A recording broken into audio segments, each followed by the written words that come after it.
Hey guys, what is going on? So a fresh new update has just hit Realm of the Mad God and it's taking everybody by storm. I'm stoked, I'm excited, it's a lot of fun. A lot of content to work with too, there's a lot to go over. If you want a full detailed explanation on every little detail that's been happening, I recommend that you go check out the videos by the Mothership and GHZD because they are going to go a little more in detail on what's going on. I'm going to stick to the general large aspects of this update and give my thoughts on it, what I think they did right, some things that maybe could be improved, and some predictions for the future maybe perhaps. Right off the bat, it's Month of the Mad God. That means chest events up the wazoo from day to night. People are going to be running dungeons together, opening up guild keys. It's going to be a ton of fun. I haven't actually looked at the calendar closely yet, so I don't know what kind of chest events they're going to be, like if a white bag will drop from the chest that you can normally only get from a rare event god like the Dirk of Cronus, how it dropped in a chest event before, but either way I'm excited. There were also a bunch of aesthetic changes. The only things that I really saw were the Sword of Acclaim, which now looks more like the Sky Splitter due to its hilt being changed. The Hydra skin armor now looks more like the Griffin hide because it has rounded shoulders. I didn't get to see it in game, but the Lair of Draconis portal now looks like its original 8x8 sprite that I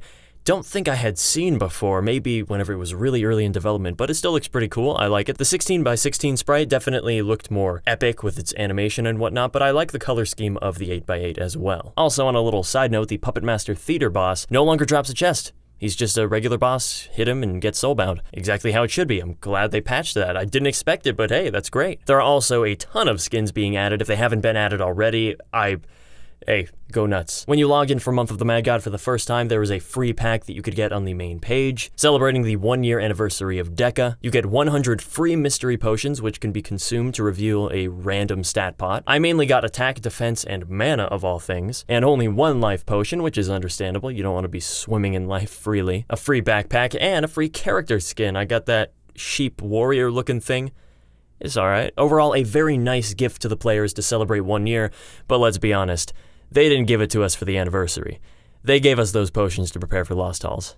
Come on. The login calendar is here as always, but because it's Month of the Mad God, it's been buffed slightly. We're getting multiple items per day. We have 3 new types of tokens, an Oryx token, stone, and a mossy one. Stack 10 of them and consume them, you get a bag. Consume the bag and it gives you a free skin. I'm not 100% sure, I'll have to check back on that. And if you log in every single day for the entire month, by the end of it, you'll get a free vault and a free character slot, which is great. I have to do that. I need a new slot because I have to prepare for Lost Halls. Now we move on to the bigger stuff. We have 2 new event gods, one of which is the Oryx Horde, and I really like this. It takes on the form of mossy incarnations of past Oryx enemies. Oryx himself, the Brute, the Stone Guardians, the pets, and eventually a ghost of Oryx that goes crazy and starts throwing these mossy grenades all over the place that I have the hardest time detecting where they're going to land, and I'm really scared that one's just gonna pop on me and kill me. But what I love about the Horde more than anything is that you have 4 chances for loot. You can get more tokens and mystery potions. Great. Then we have the event god that drops the Lost Halls. His name is escaping me at the moment, and this fight is definitely more akin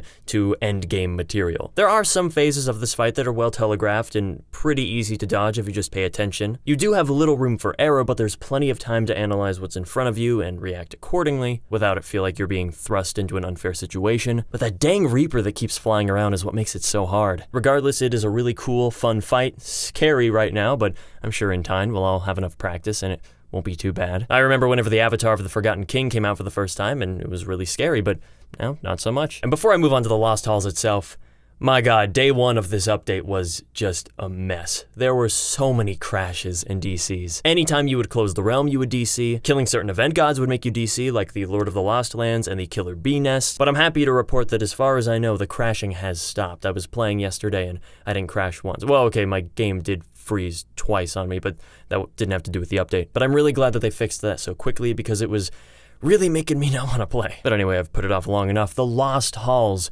is the biggest part of this update and is by far the most anticipated part of this update. It might be one of the most anticipated dungeons out there just because of how much potential it has and how we're always searching for this new endgame material to challenge us and just pop graves everywhere, and yeah, that's gonna happen. Lost Halls is, I would say, not only the hardest dungeon, but also the largest. It's a giant square filled with tiny squares that I actually don't know how large it is. It could go on for filling up the entire map. It could fill up half of it. I don't know, but it's really big. And the whole point of the Lost Halls is to confuse players by making every single room look the same. It reminded me a lot of a dungeon from the first Legend of Zelda. And there is no boss quest portrait, so you don't know where it is, which makes sense. They want you to be confused and wander around. As far as enemies go, there is a lot of them, a ton of variety. I'll compliment that right off the bat. Tons of status effects and debuffs, armor-piercing shots. I noticed that enemies really like to run into the center of crowds of people and blend in, which makes them especially hard to see. And a lot of them have invulnerability phases, which plays a huge part in why the dungeon takes so long. And that brings me to everyone's biggest complaint with the dungeon.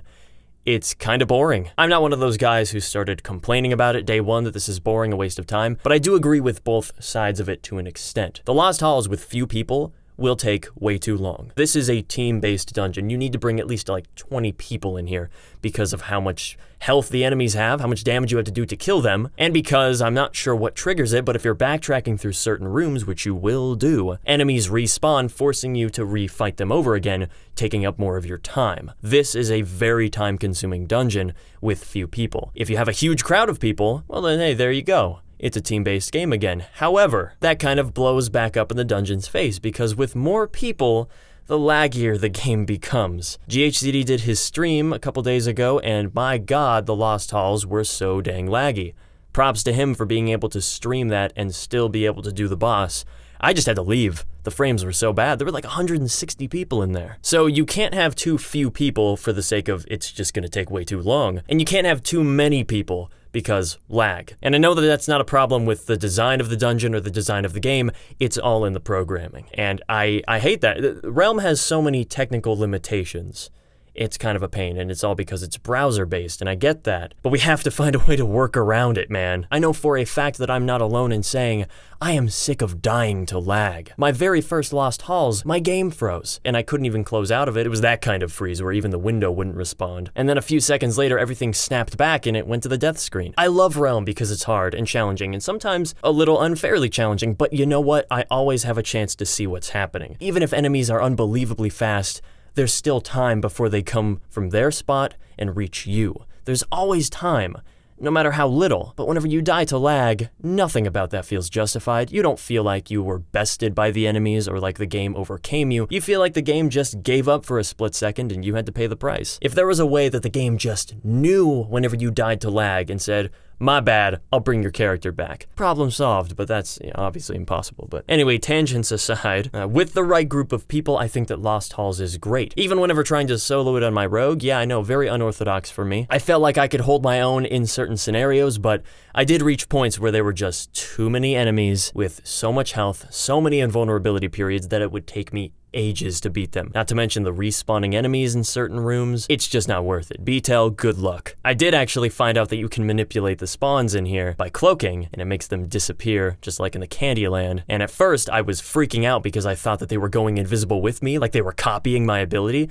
But of course, I was reading too deep into it and realized, oh, it's just a programming error that's been around for who knows how long. All right, let's talk about some of the mini-bosses in here. The Golem. Man, do I love this enemy. I know he's just all brown, kind of a bland and ugly color scheme, but something about it I love. I don't know why, but he's one of my favorite enemies in this dungeon. It's just a shame that he goes down so quickly and really doesn't put up much of a fight. But he does drop a Golem set from what I've seen. I want to get my hands on all of these items because Lost Halls is home to a ton of sets. Really excited for it. I'm not going to go into detail, like I said, about all of those items. There's just too much to cover, but I'm really excited. I'm not actually sure how many mini bosses or main bosses you can find in the original Lost Halls. I know that you have the Marble Colossus and the Agonized Titan, one being the Tea Room boss and one being the main boss. Then you have the Void, which I haven't gotten to yet, and the Cultist group found in the Tea Room Portal, which I also haven't gotten to yet, unfortunately. But one of my remedies for making the dungeon a little more well-paced, a little more worth your time, is adding more of these mini-bosses like the Golem throughout the dungeon. Even if they're randomly generated, I think that adding more frequent boss encounters would break up the monotony, because at this point in time,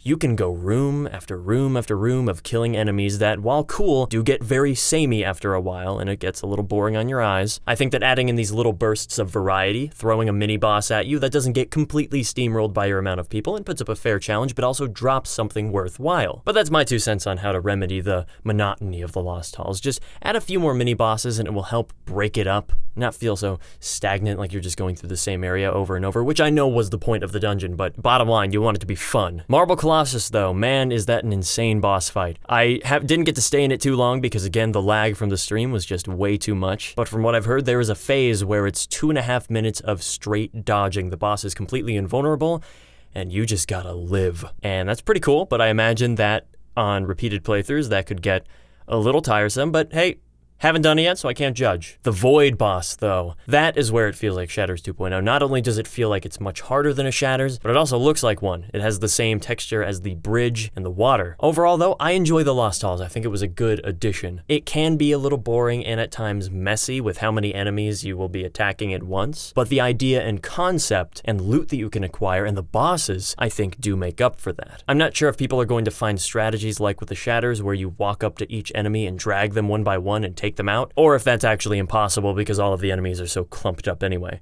Only time will tell, which is why no, I will not be doing a Lost Halls guide until we have all of the information. Let's just say Shatters guide will come out before Lost Halls guide 100%. And now that I actually know how to do them in detail, that's not a very daunting task anymore. So, that is the newest Realm of the Mad God update. Very exciting, very fun, very thorough, very detailed. There is a lot to cover here. A lot of content for us to work with, and props to Deca. It seems like every 4 months they release something new to keep us entertained. Just whenever people are like, oh, Deca's reskins and chests and mystery boxes, and then BAM! Dungeons. Good on you, especially because the Nest came out not too long ago. I'm kind of surprised that they released 2 kind of endgame dungeons simultaneously. What do you guys think about the update? Is it fun? Is it boring? Were your expectations met? Are you excited for the rest of the month of the Mad God? Whatever it is, comment below, let me know. Wrong channel. Thank you guys so much for watching, and as always, don't forget to check out the next episode whenever I post it, which will probably be soon. Alright, see ya.